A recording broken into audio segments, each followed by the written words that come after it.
सास का घूंघट पार्ट 2। पिछले अंक में हमने देखा कि देविका अपने ससुराल में हर गलत बात का विरोध करती, तो उसकी वजह से देविका पर उसके ससुराल वाले बहुत अत्याचार करने लगे। एक दिन देविका ने सचिन से कहा, सचिन, मैं तुम्हारे घर में नहीं रह सकती, तुम मुझे आज ही मेरे घर शहर भेज दो, मैं अपने मम्मी पापा के पास रहूंगी। क्यों देविका, तुम शहर क्यों जाना चाहती हो? यहाँ तुम्हें किस बात की परेशानी है? किस बात की परेशानी नहीं है सचिन, तुम्हारे घर के आदमी औरतों के साथ जानवरों जैसा व्यवहार करते हैं, मैं ऐसे माहौल में नहीं रह सकती। देखो देविका, तुम्हें यहीं रहना होगा।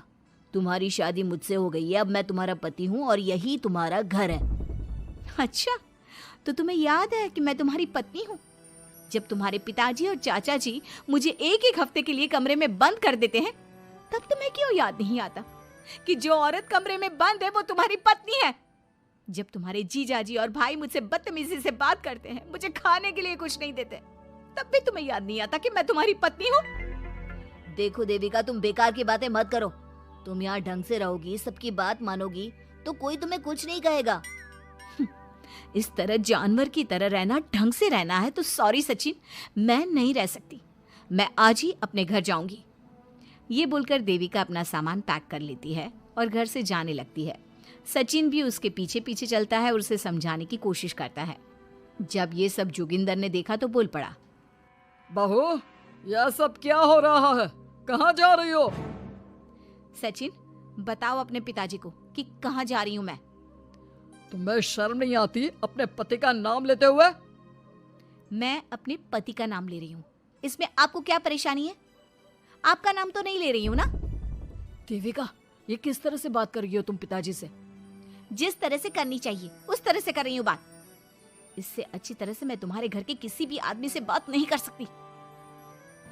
तीनों की बात सुनकर घर के बाकी लोग भी वहां आ जाते हैं। तभी जोगिंदर कहता है, हमारे घर की औरतें अपने मर्दों का नाम नहीं लेती। तुम्हारे शहर में होता होगा, लेकिन हमारे यहाँ पर ऐसा कुछ नहीं होता। बहू, सचिन तुम्हारा पति है, तुम उसका नाम मत लिया करो। तुम अपने पति का नाम लेने की जगह ए जी, ओ जी, सुनो जी कहा करो। पति ना परमेश्वर होता है। तो परमेश्वर का तो हम नाम लेते हैं। क्यों माँ जी, क्या आप अपने इष्ट देव का नाम नहीं लेती? माँ जी, ये सब इन पुरुषों के बनाए तौर तरीके हैं, औरतों को दबाने के लिए। ये बेशर्म लड़की ऐसा नहीं सुधरेगी। ये हमारे घर की औरतों को भड़का रही है। सचिन, तुम इसे चुप कराओगे या फिर मैं करूं? नहीं नहीं पिताजी, मैं अभी समझा देता हूँ। चलो देविका अंदर, और कितना तमाशा बनाओगी मेरा।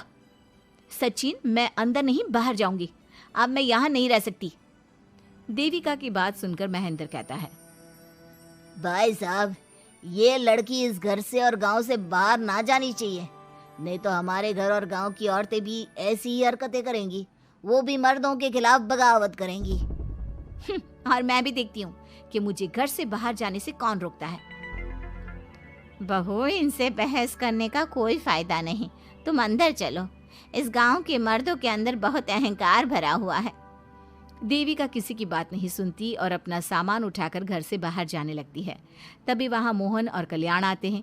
कल्याण देविका के हाथ में से उसका सूटकेस छीन लेता है और मोहन देविका को जोरदार थप्पड़ मारता है। देविका का सर दीवार में लगता है और वो बेहोश हो जाती है। देविका, देविका तुम ठीक तो हो? भैया, आपकी हिम्मत कैसे हुई मेरी पत्नी पर हाथ उठाने की? सचिन, तुम जल्दी से देविका भाभी को अंदर कमरे में ले जाओ, मैं अभी वैद्य जी को लेकर आती हूँ। वीना जल्दी से वैद्य जी को लेकर आती है। वैद्य जी थोड़ी देर तक देविका की जांच करते हैं और कहते हैं, मुबारक हो आप सबको, आपकी बहू माँ बनने वाली है।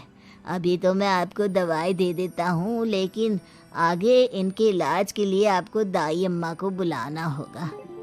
ये बात सुनकर घर के सभी लोग खुश होते हैं। देविका को जब होश आता है, उसे ये बात पता चलती है तो वो बहुत खुश होती है। वो सबसे कहती है, मैं अपने बच्चे को यहाँ नहीं रख सकती। क्यों बहू, क्या हुआ? अब तुम ये सब बातें मत सोचो, तुम्हें आराम करना चाहिए। नहीं माँ जी, आप नहीं समझ रही।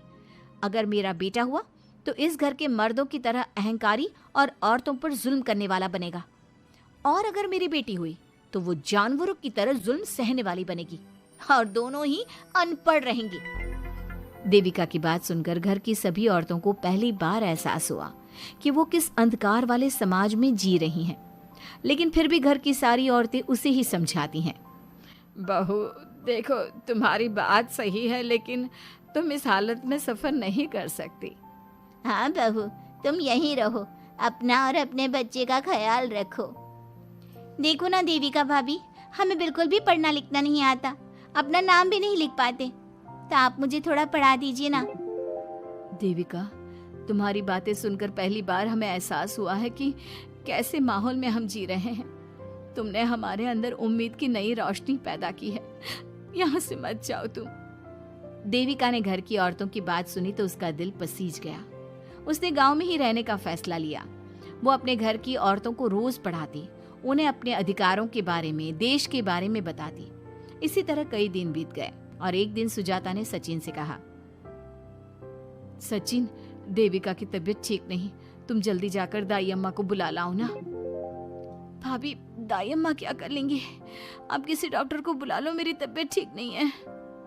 देविका, गांव के लोग डॉक्टर पर भरोसा नहीं करते। दाई अम्मा बरसों से ये काम कर रही है, वो तुम्हें ठीक कर देगी। सचिन, तुम्हारे घर वाले अनपढ़ हैं, तुम तो पढ़े लिखे हो ना, देख नहीं रहे मेरी हालत क्या हो रही है। तभी तो बोल रहा हूँ, समय बर्बाद मत करो, मैं अभी आता हूँ। सचिन दाई अम्मा को बुलाकर ले आता है। दाई अम्मा घरेलू नुस्खों से देविका का इलाज तो कर देती है। कुछ समय के लिए उसकी हालत भी स्थिर हो जाती है, लेकिन वो पूरी तरह से ठीक नहीं होती। फिर देविका सचिन से कहती है, सचिन, मुझे समझ में नहीं आ रहा, तुम मुझे डॉक्टर के पास क्यों नहीं ले जा रहे? मैं माँ बनने वाली हूँ और मुझे ये भी नहीं पता कि मेरा हेमोग्लोबिन कितना है। दाई अम्मा कर रही है ना तुम्हारा इलाज। लेकिन दाई अम्मा को कुछ समझ में नहीं आ रहा कि मेरे साथ क्या हो रहा है। अगर देखो तुम मुझे नहीं लेकर गए ना, तो मैं खुद ही चली जाऊंगी। अगले दिन देविका की तबीयत दोबारा बिगड़ जाती है और दाई अम्मा के किसी भी नुस्खे से वो ठीक नहीं हो रही थी। देविका ने सारी हिम्मत जुटाई और वो अकेले ही डॉक्टर के पास जाने लगी। उसे देखकर मोहन कहता है, बहू, इस हालत में कहाँ जा रही हो? आप लोगों के भरोसे रही ना तो आप लोग मुझे मार ही डालोगे। डॉक्टर के पास जा रही हूँ मैं। बहू, तेरा दिमाग तो ठिकाने पर है। हमारे घर की औरतें मर्दों से इलाज नहीं कराती। हे भगवान, इन जाहिल लोगों को मैं कैसे समझाऊं? डॉक्टर औरतें भी होती हैं। बहू, तो हमें पागल मत बना, हमने तो कभी कोई महिला डॉक्टर नहीं देखी। तू झूठ बोलकर निकलना चाहती है ना? इस गांव की सरहद से आप लोग कभी बाहर नहीं गए ना, इसलिए आप लोगों को नहीं पता कि महिलाएं डॉक्टर के अलावा क्या क्या है। ए लड़की, तुझसे तमीज से बात कर रहे हैं तो तू ज्यादा हवा में मत उड़। बोला ना एक बार, चल अंदर जा। चाचा जी, मैं अंदर नहीं जाऊंगी, डॉक्टर के पास जाऊंगी। मेरा इलाज सिर्फ डॉक्टर ही कर सकता है। ये बोलकर देविका घर से निकल रही थी कि तभी जोगिंदर ने उसे कमरे में ले जाकर बेड पर जोर से धक्का दे दिया, जिसकी वजह से देविका के पेट में चोट लग गई और वो दर्द की वजह से जोर जोर से चिल्लाने लगी। ये देखकर घर की सारी औरतें देविका को संभालने लगी। देविका, हिम्मत रखो, सब ठीक हो जाएगा। देविका भाभी, आप ठीक हो ना? माँ, कुछ करिए ना, भाभी की तबीयत बहुत खराब हो रही है। लेकिन मैं क्या कर सकती हूँ? भाभी, कुछ तो करो, कहीं बहू को कुछ हो ना जाए। उधर जोगिंदर मेन गेट पर बड़ा सा ताला लगा देता है और कहता है, आज के बाद इस घर से कोई भी औरत बाहर नहीं निकलेगी। देविका का बच्चा भी इसी घर में होगा, ये जिंदा रहे या मर जाए। जोगिंदर की बात सुनकर सभी औरतें बाहर आती हैं। जब विमला को इस बात का एहसास हो जाता है कि जोगिंदर देविका को डॉक्टर के पास किसी कीमत पर नहीं जाने देगा, तब विमला पहली बार अपना घूंघट उठाकर तेज आवाज में कहती है, मैं भी देखती हूँ देविका को डॉक्टर के पास जाने से कौन रोकता है। आज देविका डॉक्टर के पास जाकर रहेगी। देविका की सास का घूंघट आखिरकार उतर ही गया।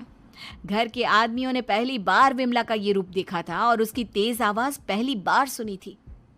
क्या विमला अपनी बहू की जान बचा पाएगी या जोगिंदर अपनी पत्नी की आवाज भी दबा देगा? ये जानने के लिए हमारे अगले एपिसोड का इंतजार कीजिए और हमें कमेंट में ये भी बताइए कि घर की औरतों को आगे क्या कदम उठाना चाहिए।